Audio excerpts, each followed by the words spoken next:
ها مونږ چې دی نو کوېسچن نمبر 5 کو په ریډینګ سیکشن کې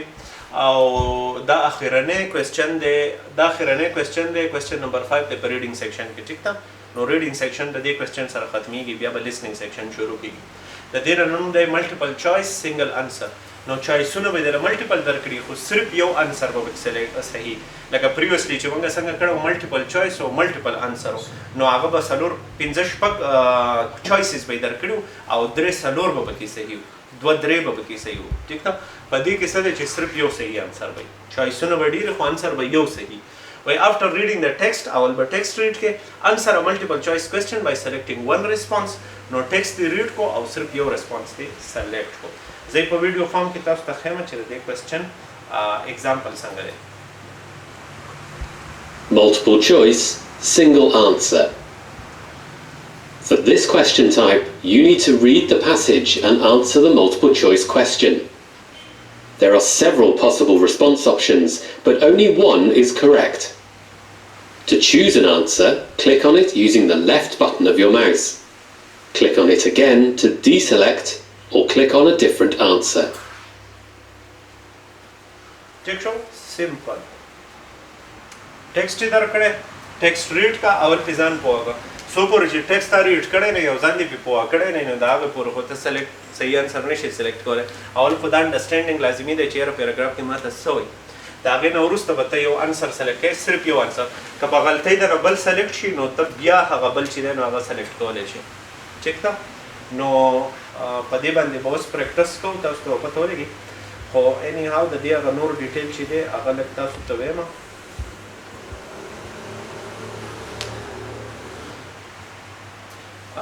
لکه مطلب دا دی ټیکسټ په درکې او یو صحیح انسر به پکې دا ټیکسټ چې دی تقریبا 300 ورډز وایي ښه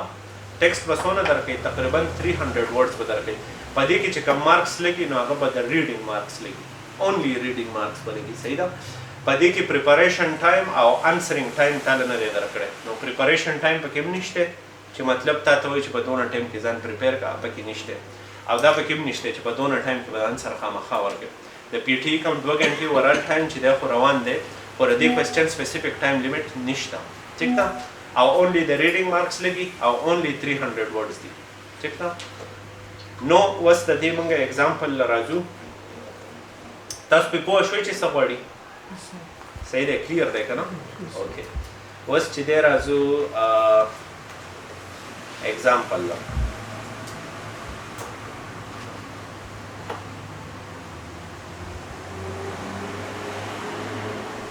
دا اگزامپل دی فار اگزامپل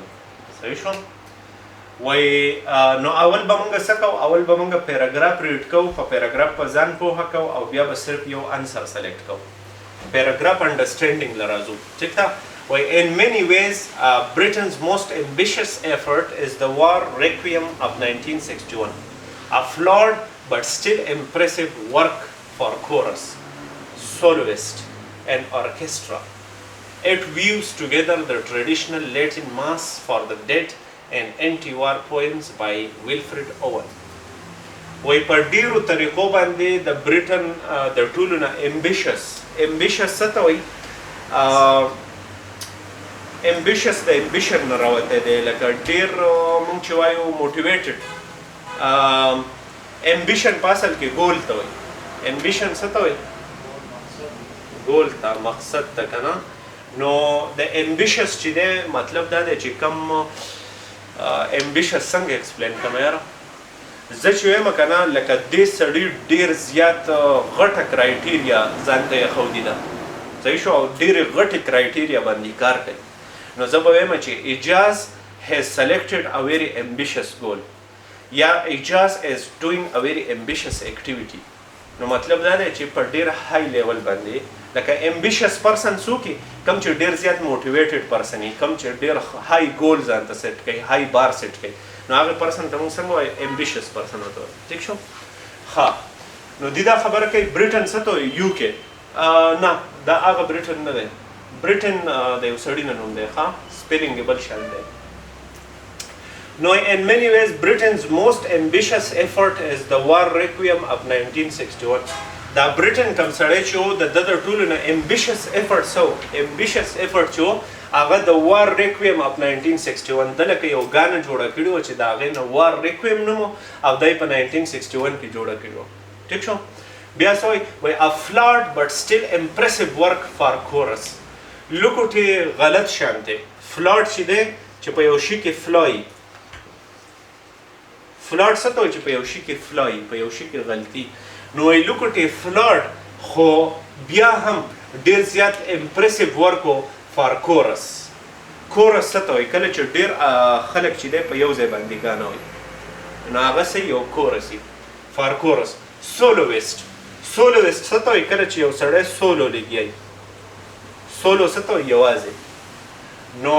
وایي ده چې دی یو ډېر امبیشس ایفرټ کړی و کله چې دا ګانې لیکلې وه په 1961 کې وایي په دې کې غلطي وه خو بیا هم ډېر امپریسیو کار و د کورس دپاره هم د سولویسټ دپاره هم او د ارکیسټرا دپاره هم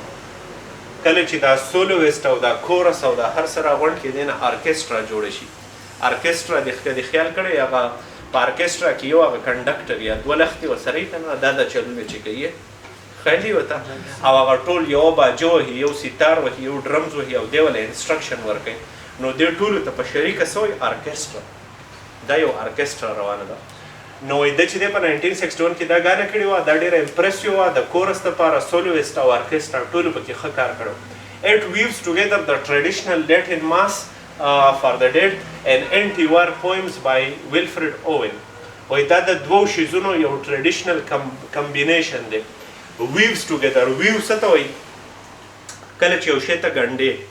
نو he is weaving the thread صحیح شو کله چې په ستن او تار ته روانې که نه او په یو کمبل کې داسې روانې نو موږ څه وایو he is weaving the thread دا thread چې دی دا دی داسې ویو کوي او د ویو په پام کې یو قسم روان یو کین say ها weaving together the traditional Latin mass نو traditional Latin mass چې کوم میوزیک دی for the dead with anti-war poems او Wilfred Owen چې کوم anti-war poem لیکلی دي نو دا دواړه چې دی د کمباین کړي دي a young officer killed in World War I او د دغه ګانې نه نوم a young officer killed in World War I دغه ګانا او دا بله ګانا وایي دا د ټول کمباین کړي دي لکه څنګه چې وایي سړی یو تار ګنډي نو هغه شانتې دا دوه څیزونه داسې دي ګنډلي دي په یو بل په بند وایي the point of war requiem is how the words of the liturgical text are reinterpreted and often rendered hollow by the realities of death and war د دې ګانې مقصد دا و که نه چې موږ په الفاظو کې ووایو او بیا یې ری انټرپریټ کو بیا یې انډرسټینډ کو چې څنګه هالو بای د ریالټي رینډرډ هالو بای د ریالټیز اف ډیث اینډ وار چې موږ په د جنگ په حالاتو کې د مرګ هغه حقیقت چې دی هغه بیا انډرسټینډ کو بیا یې ووایو او ورډس ته یې واچو چې یاره مرګ چې دی هغه په جنگ کې څنګه کېږي ته پوه شوې نو د دې دا ګانه چې وه وار ریکویم اف 1961 دا چا لیکلې وه دا بریټن لیکلې وه چا ویلې وه دی بریټن ویلې وه دا د ده څه و موسټ امبیشس ایفرټ و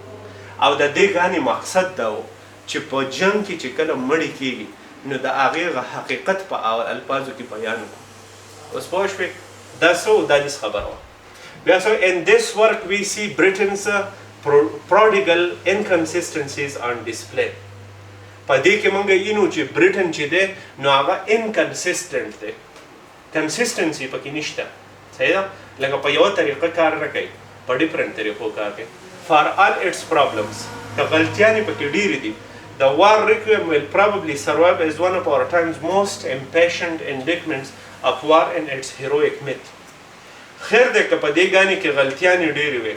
خو دا به اوس هم زمونږ د وخت د ټولو نه پیشنټ ګانه ګڼلی کېږي ځکه چې په دې کې هیرویک میت لیکلی شوی دی په دې کې هیرویک خبرې شوي دي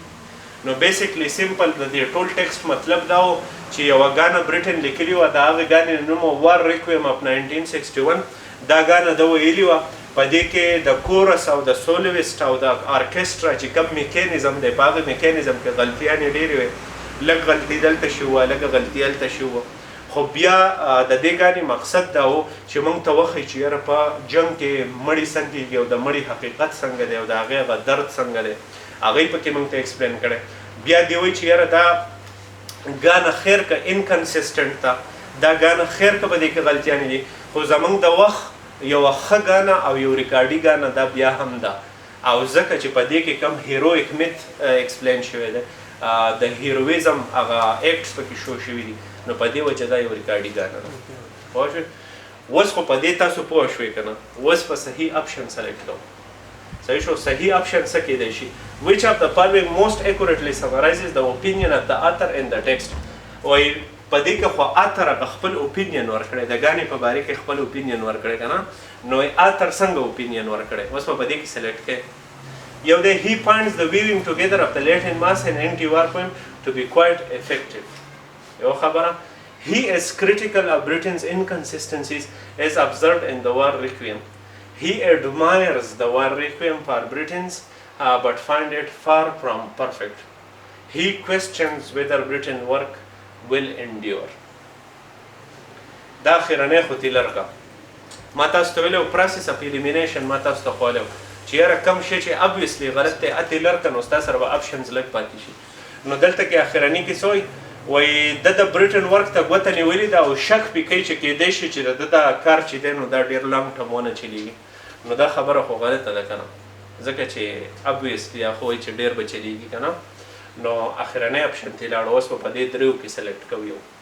اولنی څه وایي وایي ده چې کله لیټن ماس او انټي وار پویم راغونډ کړي صحیح شو together the traditional Latin mass for the with anti-war poem by a young officer killed in war. It weaves together the traditional صحیح شو نو دا ډېر افیکټیو و هلته کې هغه د افیکټیو خبره کړي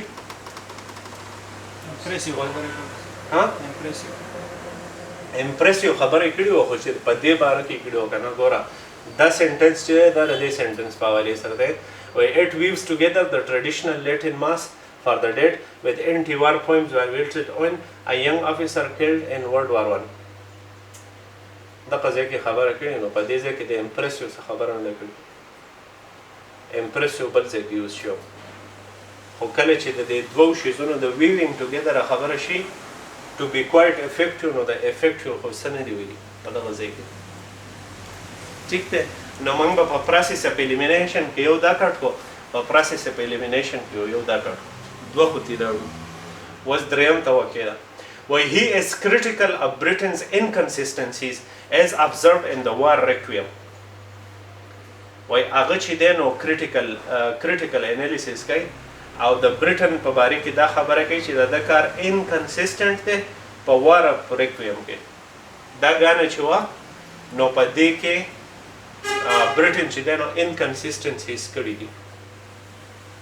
او دریمه خبره څه کوي he admires the war requiem of Britain but find it far from perfect دی چې دی نو د وار ریکویم صفت کوي چې برټن چې دی نو وار ریکویم ډېر ښکلی کړی دی خو د پرفیکټ نه لرې دی مطلب پرفیکټ نه دی خو ډېر ښکلی دی ایډمایر کوي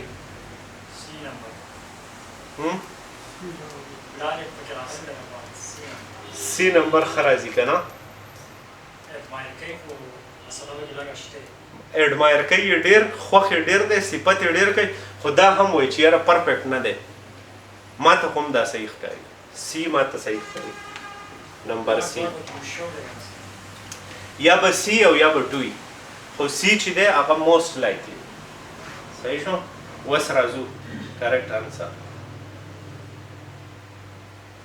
اول ته strategy ښایي وایي tackle each reading question in a different way adopt your reading strategy according to the direction of the question and the purpose of your reading صحیح شو هر یو کوېسچن چې دی نو هغه په ډفرنټ طریقه سره ټیکل کوه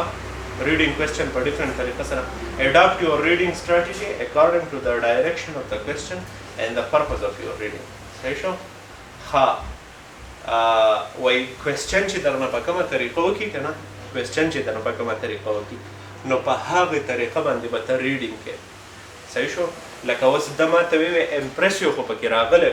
او دلته پکې کوایټ افیکټیو راغلی دی نو دوانه یو شان دي نو موږ به دا سلیکټ کړو نو داسې به نه کوې تا ته دا راغلی دی که نه نو دا خبره څه کړې ده د هغې لیټن ماس او د انټیوار پویم د ګنډلو خبره یې کړې وه صحیح شو نو ته به لاړ شي او هغه جمله به بیا ریډ کړې چې په هغې کې موسټ افیکټیو راغلی و که نه و نو څه به شي دې سټریټجي ته موږ څه ووایو لوک بیک به ورته ووایو فار ایگزامپل look back اولنۍ سټریټجي به دا شي اول خو چې دی نو اول خو obviously زموږ سره ریډینګ و که نه ریډینګ خو به کې اول خو به پیراګراف ریډ کې ځان به پې پوه کې د دې نه بغیر خو نه کېږي نو اول تاسې چل وکړو ریډینګ دې وکړو دویم چل بیا تاسو وکړو لوک بیک نو لوک بیک مطلب څه لکه دا جمله وه نو زه به ګورم چې یاره دا جمله که پرس کې راغلي نو هغه به ګورم چې یاره په دې جمله کې دا خبره وه که نه وه اکثر د دې سې کار کړی چې هغه ټول سنټنس یې د هغې په شان راوستی او په اخره کې پکې ناټ لګولی چې لکه دا داسې نه و خو ته وایې چې هغه جمله یو شان ده اوس هلک دی داسې به نه کوي ها strategy 1 خو دا شو strategy 2 څه وایي If the topic of the reading passage is unfamiliar to you, concentrate on what you understand rather than worrying about words that are new to you. Focus on extracting the general gist of what is in the text rather than the meaning of the individual words and phrases. وکه دا passage چې دا completely تا unfamiliar لکه ته ګانې مانې نه پېژنې ارکیسټرا نه پېژنې سولویسټ نه پېژنې لیټن میوزیک نه پېژنې ټیک ده نو بیا داسې کار وکړه چې کوم څیزونه چې پکې ته پېژنې په هغې باندې فوکس وکړه کوم څیزونه باندې چې ته نه پوهېږې هغه پکې ته اګنور کړه ټیک ده ستا مقصد څه دی ستا مقصد دا دی چې د ټول پیراګراف کې چې یو سنټرل مینینګ دی هغه سنټرل مینینګ معلومول دي strategy number 3 find the central meaning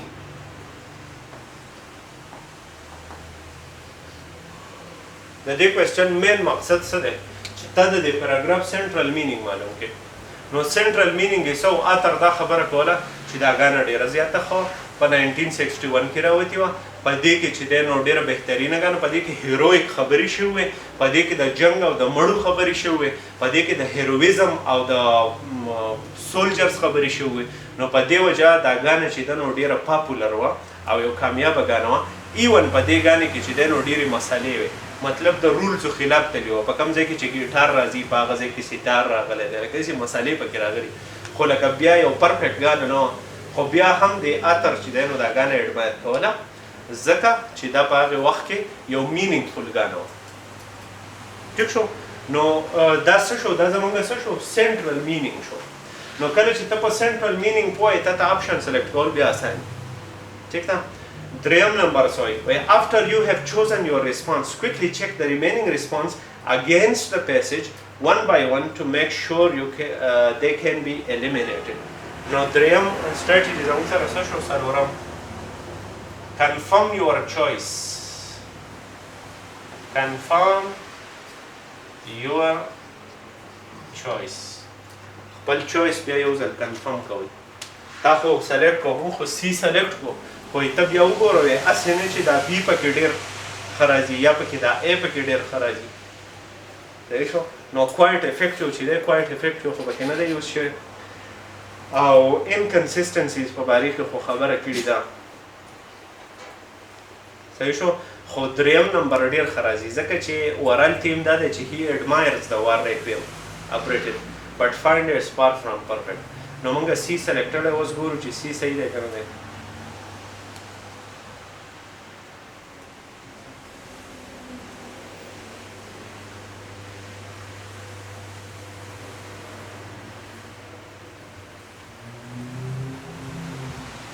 دا خو کوېسچن دی ها ګورو چې سی صحیح دی که نه دی ها he admires the war requiem of Britain but find it far from perfect admire ښایي وایي چې پرفیکټ نه دی کریکټ آنسر دی he admires the war requiem of Britain but find it far from perfect کریکټ آنسر دا دی ها دغه مین کریکټ دی دا مین کریکټ دی دا بله مین کریکټ دی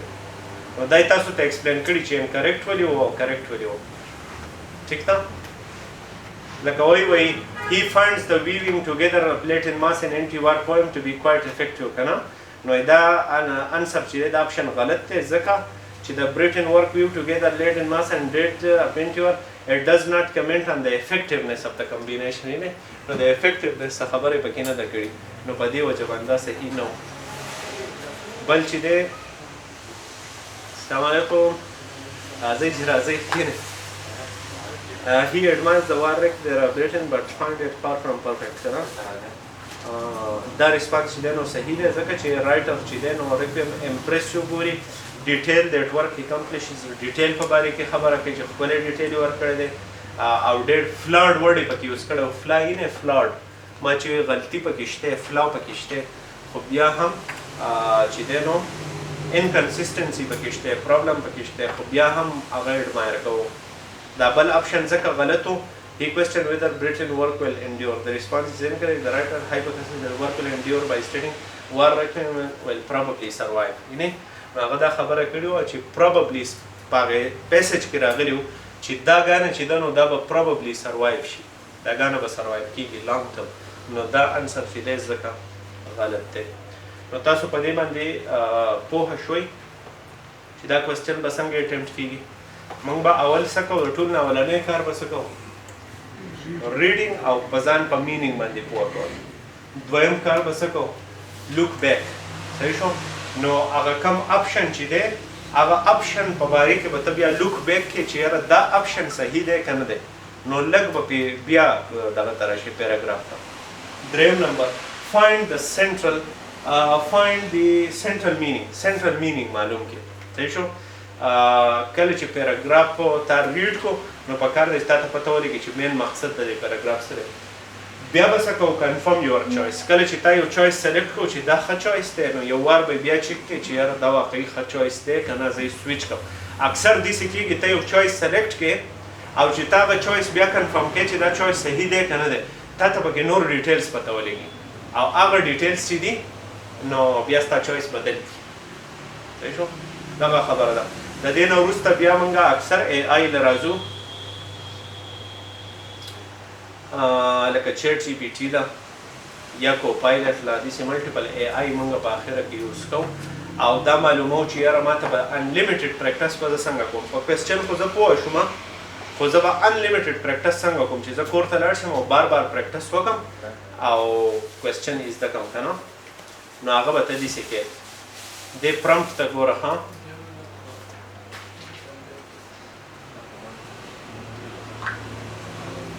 Hi chat, I am doing the question called multiple choice and single answer in the Pearson Test of English. Could you give me an example in which I will select a single answer? Give me a paragraph of 300 words, just like the actual test, and then give me a few options. I will select the right option and then you can tell me if my option is correct. So give me a 300 word passage, then multiple answer in which only one answer is correct, and I will find out which one is the correct answer. Then you can tell me if I'm correct.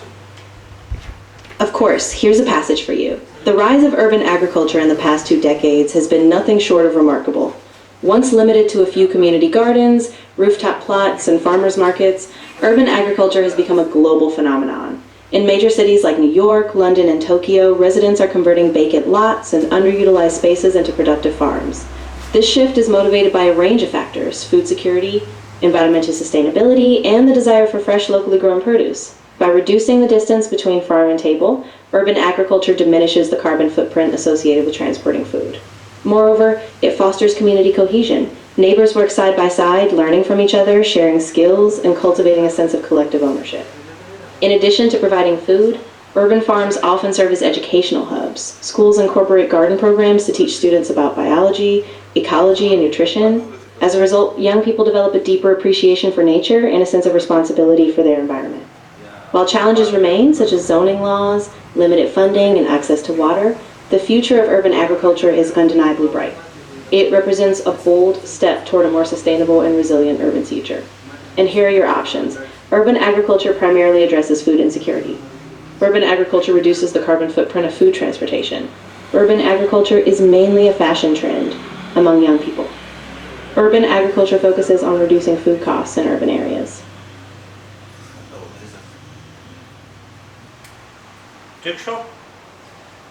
Absolutely. Just let me know what... صحیح انسر راته ونوایاست نو ښه